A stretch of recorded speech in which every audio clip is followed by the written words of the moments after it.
Hello दोस्तों, welcome है आपका अपने YouTube चैनल तैयारी मंत्रा के मंच पर।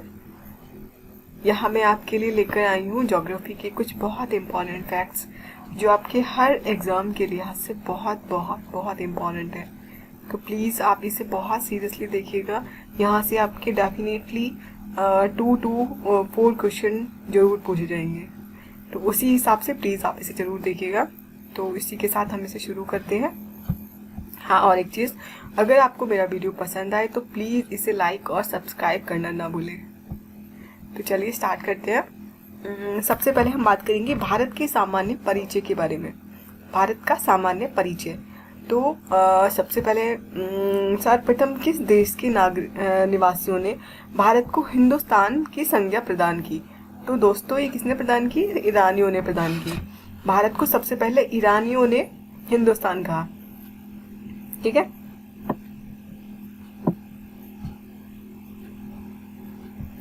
आगे बढ़ते हैं। बौद्ध काल में भारत को कौन सी संज्ञा दी गई थी? तो बौद्ध काल में दोस्तों भारत को जम्बूद्वीप की संज्ञा दी गई थी। ठीक है। भारत की आकृति, तो भारत की आकृति कैसी है? चतुष्कोणीय आकृति है भारत की। भारत का उत्तर से दक्षिण विस्तार जो है वो कितना है? 3214 किलोमीटर है।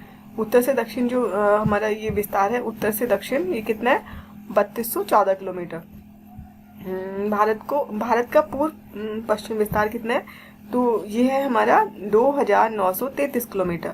ठीक है, 2933 किलोमीटर हमारा पूर्व से पश्चिम विस्तार है, मीन्स गुजरात से लेकर अरुणाचल प्रदेश तक। उसके बाद आगे बढ़ते हैं भारत की जलवायु के बारे में। तो भारत की जलवायु कैसी है? भारत की जो जलवायु है वो मानसूनी जलवायु है। ठीक है, कैसी जलवायु है? मानसूनी जलवायु है। और भारत का अक्षांशीय विस्तार उष्ण और उपोष्ण दोनों कटिबंधों में है। भारत जो है वो उष्ण कटिबंध में भी है और उपोष्ण कटिबंध में भी है, इसलिए यहाँ पर दोनों तरह के मौसम होते हैं। यहाँ ठंड भी होती है और यहाँ गर्मी भी होती है। ठीक है,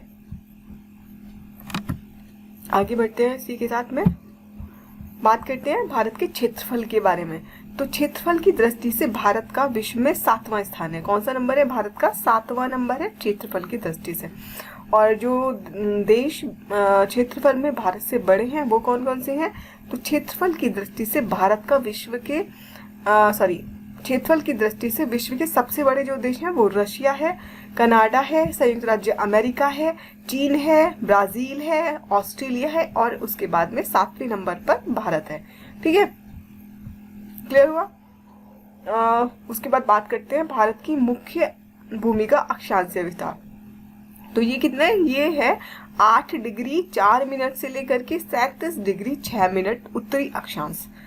ठीक है, जो ये हम बात कर रहे हैं मुख्य भूमि के विस्तार की बात कर रहे हैं, ना कि इसमें जलीय भूमि जो है वो शामिल नहीं है, सिर्फ मुख्य भूमि ही इसमें शामिल है। आगे बढ़ते हैं। भारत का देशांतरीय विस्तार कितना है? तो भारत का जो देशांतरीय विस्तार है वो है 68 डिग्री 7 मिनट से लेकर के 97 डिग्री 25 मिनट पूर्वी देशांतर के मध्य में भारत हमारा स्थित है। ठीक है, कर्क रेखा जो है वो भारत के बीचों बीच से होकर के गुजरती है। कर्क रेखा जिसे कि हम कितना बोलते हैं? 23 डिग्री 30 मिनट भी कहते हैं। ठीक है, पता है हमें जो कर्क रेखा है वो 23 डिग्री 30 मिनट उत्तरी अक्षांश पे जो रेखा है वो कर्क रेखा है, वो भारत के मध्य से होकर के गुजरती है। ठीक है, और जो ये रेखा है ये भारत के कुल 8 राज्यों से होकर के गुजरती है। कितने राज्यों से होकर के गुजरती है? 8 राज्यों से होकर के गुजरती है, जिसमें कि गुजरात, राजस्थान, मध्य प्रदेश, छत्तीसगढ़, झारखंड, पश्चिम बंगाल और त्रिपुरा तथा मिजोरम जो है इसमें शामिल है। ठीक है, ये इन 8 राज्यों से होकर के कर्क रेखा जो है वो गुजरती है। ठीक है, समझ आया आप लोगों को ये? उसके बाद हम दोस्तों बात करते हैं भारत के मानक देशांतर की। ठीक है, भारत का जो मानक देशांतर है वो 82 डिग्री 30 मिनट पूर्वी देशांतर जो है वो भारत का मानक समय देशांतर कहा जाता है, जो कि ग्रीनविच माध्यम से 5 घंटे 30 मिनट आगे है। ठीक है, कितना आगे है? 5 घंटे 30 मिनट जो है वो ग्रीनविच माध्यम से आगे है हमारा जो टाइम है। उसके बाद बात करते हैं भारत का मानक समय देशांतर जो है वो प्रयागराज के नैनी से होकर के गुजरता है। ठीक है, कहाँ से होकर के गुजरता है? नैनी से होकर के ये गुजरता है। ठीक है। तो और ये भारत का जो मानक समय देशांतर है ये कितने राज्यों से होकर के, 5 राज्यों से होकर के, जो कि उत्तर प्रदेश, मध्य प्रदेश, छत्तीसगढ़, उड़ीसा, आंध्र प्रदेश जो है, इनमें ये शामिल है। इनसे हमारा जो समय मानक समय देशांतर है ये इन राज्यों से होकर के, 5 राज्यों से होकर के गुजरता है। ठीक है। तो उसके बाद हम बात करते हैं माध्य देशांतर की। तो भारत जो है, सॉरी नॉट अबाउट भारत, ये जो है 0 डिग्री देशांतर जो हमारा होता है उसको हम मध्याह्न रेखा बोलते हैं। ठीक है। किसको? 0 डिग्री देशांतर को मध्याह्न देशांतर रेखा बोलते हैं। और 180 डिग्री पूर्वी देशांतर जो होता है या फिर पश्चिमी देशांतर हम इसको बोल सकते हैं, इस पर अर्धरात्रि होती है, इसलिए 180 डिग्री को अर्धरात्रि देशांतर भी कहा जाता है। ठीक है। जो 180 डिग्री देशांतर होता है उसको अर्धरात्रि देशांतर भी कहा जाता है। ठीक है। आगे बढ़ते हैं। 1 डिग्री देशांतर दूरी तय करने में पृथ्वी को 4 मिनट का समय लगता है। दोस्तों कितना लगता है? 4 मिनट का समय लगता है। इसीलिए 0 डिग्री जो देशांतर है, यहाँ से पूरब की तरफ अगर हम बढ़ेंगे तो 15 डिग्री देशांतर पर 1 घंटा समय आगे बढ़ जाएगा। ठीक है। अगर क्या है, जो 0 डिग्री हमारी जो 0 डिग्री देशांतर है ग्रीनविच से जो निकलता है, वहां से अगर हम पूरब की तरफ आगे बढ़ेंगे तो 15 डिग्री देशांतर पर 1 घंटे का समय आगे बढ़ जाएगा। और इसके विपरीत पश्चिमी गोलार्ध की तरफ अगर हम चलते हैं तो क्या होगा?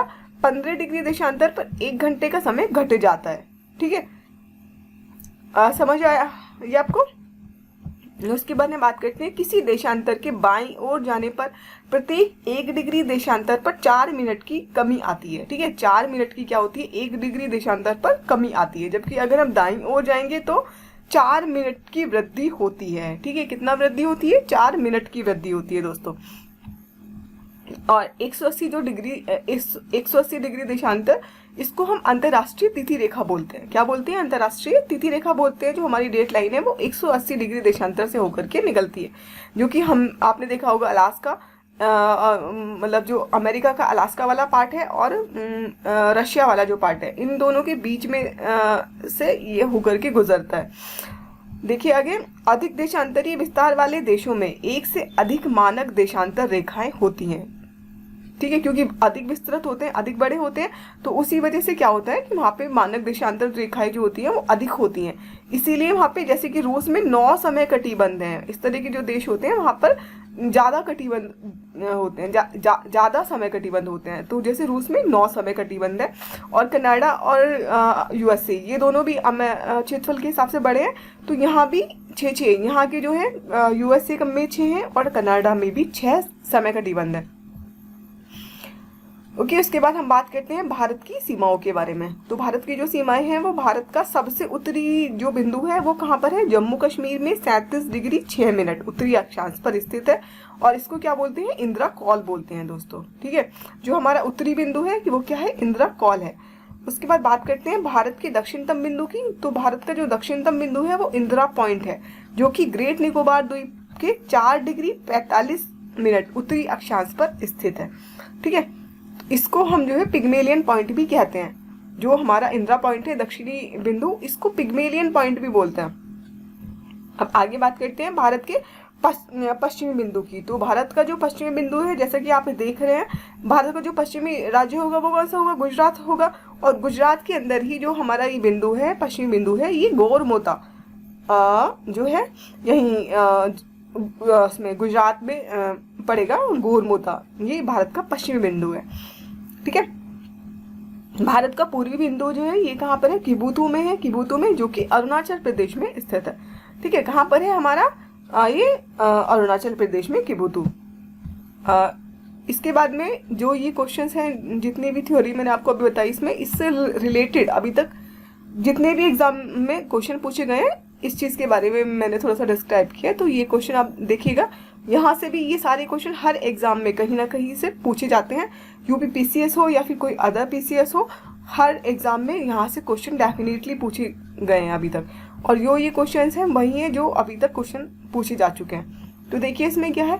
सबसे पहले, अगरतला, जबलपुर, उज्जैन, गांधीनगर में से कौन सा नगर कर्क रेखा से निकटतम दूरी पर स्थित है? ठीक है। तो ये पूछ रहा है कर्क रेखा से निकटतम दूरी पर कौन सा स्थित है। तो ये क्या है, उज्जैन है। उज्जैन जो है वो कर्क रेखा के निकटतम है। आपको पता है ये मध्य प्रदेश से होकर के हमारी कर्क रेखा निकलती है और उज्जैन जो है वो मध्य प्रदेश में ही है, ठीक है। और ये जो है कर्क रेखा के निकटतम दूरी पर स्थित है। और ये क्वेश्चन जो है पूछा हुआ है, यूपीपीसीएस में ये क्वेश्चन आया हुआ है हमारा।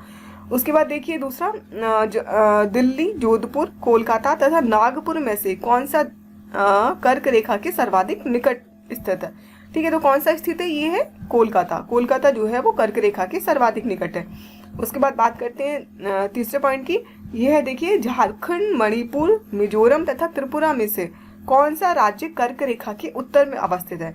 तो दोस्तों ये हमारा मणिपुर है। मणिपुर जो है ये कर्क रेखा के उत्तर में अवस्थित है। जैसा कि आप जान ही रहे हैं, कर्क रेखा मैंने आपको बताया ऑलरेडी किन किन स्टेट से होकर के गुजरती है।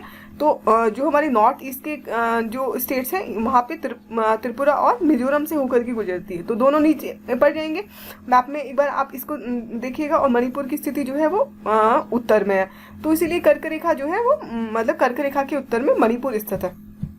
ओके, बात करते हैं आगे। बेंगलुरु और चेन्नई में से कौन सा शहर दक्षिणी अधिक दक्षिणवर्ती है। तो ये कौन सा हो जाएगा, हमारा बेंगलुरु। जैसे कि आप देख रहे होंगे, आपको क्या लग रहा होगा, चेन्नई है शायद, लेकिन ऐसा नहीं है। जो अधिक दक्षिणवर्ती होगा वो बेंगलुरु है, ये चेन्नई नहीं है। और आगे देखिए, भारत का पश्चिमी बिंदु, अभी मैंने बताया है जस्ट अभी अभी आपको सारे उत्तर, दक्षिण, पूर्व, पश्चिम सारे के सारे बिंदु मैंने आपको बताए कौन से हैं। तो पश्चिमी बिंदु जो है ये कौन सा है, गोरमाता, जो कि कहाँ पर है, गुजरात में है ये। ओके, आगे देखिए छठवां पॉइंट, छठवां क्वेश्चन कह सकते हैं या फिर हम इसे। तो ये है, भारत के कितने राज्य तट रेखा से लगे हुए हैं, ठीक है। भारत के कितने राज्य तट रेखा से लगे हुए हैं। तो भारत के 9 राज्य जो हैं ये तटीय तट रेखा से लगे हुए हैं। ये भी क्वेश्चन, ये सारे क्वेश्चन आ चुके हैं, इनफैक्ट ये यूपीपीसीएस में कई बार क्वेश्चन आ चुका है। देखिए आगे, भारत के तटीय राज्य जो कि गुजरात, महाराष्ट्र, गोवा, कर्नाटक, केरल, तमिलनाडु, आंध्र प्रदेश, उड़ीसा और पश्चिम बंगाल, ठीक है। ये 9 राज्य हैं जहाँ से कि जो कि हमारे तटीय राज्य हैं, ठीक है। इनमें देखिए भारत के किस राज्य की तटरेखा जो है वो सर्वाधिक लंबी है, ठीक है। तो किस की इन ये जो 9 राज्य हैं तटीय राज्य, इनमें से गुजरात की जो तटरेखा है वो सबसे लंबी है दोस्तों, ठीक है। गुजरात की जो तटरेखा है वो कैसी है, सबसे लंबी है। अच्छा बताइए, गुजरात के बाद में दूसरा कौन सा स्टेट है जिसकी तटरेखा दूसरे नंबर की सर्वाधिक लंबी है, ठीक है, बताइए आप। आगे देखिए 8वां नंबर, इसमें क्या है कि भारत में कर्क रेखा कितने राज्यों से होकर के गुजरती है। ये मैंने अभी आपको डीप एक्सप्लेनेशन में बताया था कितने हैं। तो 8 राज्य है ये टोटल, ठीक है। वो कौन कौन से राज्य है ये भी मैंने आपको बताया वहाँ पे, एक बार आप फिर से देख लीजिएगा इसको। तो ये हमारे 8 राज्य है, 8 राज्यों से कर्क रेखा गुजरती है। आगे देखिए, भारत में कर्क रेखा पर स्थित शहर, तो ये कौन सा शहर है, ये रांची है। रांची जो है वो कर्क रेखा पर स्थित है। आगे देखिए, भारत का औसत समुद्र तल मापा जाता है, तो ये कहाँ से मापा जाता है, चेन्नई से मापा जाता है। ये भी आपको यूपीपीसीएस में क्वेश्चन पूछा गया है, ठीक है। आगे देखिए, किस देशांतर से भारत का प्रमाणिक माध्यान्ह रेखा गुजरती है। ये मैंने अभी आपको सारे के सारे क्वेश्चन ही, मैक्सिमम क्वेश्चन जो है वो आपके डीप एक्सप्लेनेशन में है। तो ये भी बताया मैंने आपको कहाँ से गुजरती है, 82.5 डिग्री पूर्वी देशांतर मीन्स 82 डिग्री 30 मिनट पूर्वी देशांतर से, जो कि कहाँ से, इलाहाबाद के नैनी से होकर के ये गुजरता है, ठीक है। इलाहाबाद मीन्स प्रयागराज, मतलब अभी इसका नाम बदल के प्रयागराज हो गया है। तो प्रयागराज के नैनी से होकर के हमारा 82 डिग्री 30 मिनट पूर्वी देशांतर जो है ये गुजरता है, ठीक है। आगे देखिए, कर्क रेखा राजस्थान, गुजरात, त्रिपुरा, उड़ीसा में से किस राज्य से होकर के नहीं गुजरती है, ठीक है। ये भी मैंने आपको बताया कर्क रेखा कितने राज्यों से होकर के गुजरती है, 8 राज्यों से होकर के गुजरती है और उसमें उड़ीसा शामिल नहीं है, ठीक है। मैंने अभी आपको बताया, पीछे बताया सारे स्टेट्स कौन कौन से हैं। तो देखिए, ये राजस्थान, गुजरात और त्रिपुरा, इन तीनों से होकर के गुजरती है, बट जो इसमें उड़ीसा है ये इसमें शामिल नहीं होता, ठीक है। इसी के साथ ही आपका जो लेक्चर है ख़त्म होता है। अगर आपको मेरा लेक्चर पसंद आए तो दोस्तों प्लीज़ मेरी आपसे रिक्वेस्ट है कि इसे लाइक और सब्सक्राइब जरूर करें और अपने सभी दोस्तों तक इसे पहुंचाने की कोशिश करें। Thank you so much.